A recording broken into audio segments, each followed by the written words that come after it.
In this video, I'll guide you through the process of getting the MailChimp API key.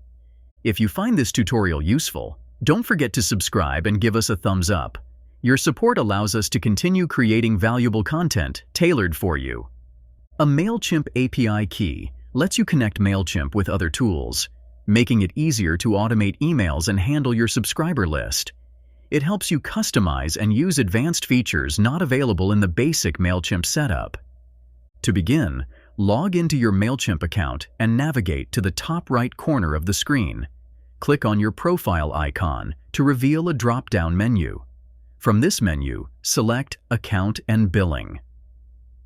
Once you are on the Account and Billing page, look for the Extras option in the sidebar panel. Clicking on this will present you with a list of options. Choose API Keys from this list. A new window titled Your API Keys will now open. If you scroll through this window, you'll notice that there are no API keys listed yet. However, there is an option labeled Create a Key. Click on this option to proceed. You will be redirected to a new page where you'll be prompted to provide a name for your API key.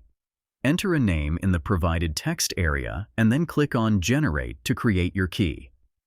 After a moment, the page will refresh to display your newly generated API key. To copy the key, simply click on the Copy to Clipboard button. Once you have copied the key, click Done to exit. Returning to the Your API Keys window, you should now see the newly created key listed. If you ever need to remove this key, click on the Revoke button adjacent to it. A confirmation dialog will appear, asking you to type the word Revoke in uppercase to confirm the deletion. After typing Revoke, click on Revoke to complete the process. Your API key will then be removed promptly. By following these steps, you can easily manage your API keys within MailChimp, whether you're creating new keys or revoking old ones. I hope you enjoyed the video and found it helpful. If you did, make sure to subscribe for more valuable tips and tutorials. For even more in-depth guides and resources on a wide range of topics, check out mediamagnet.business.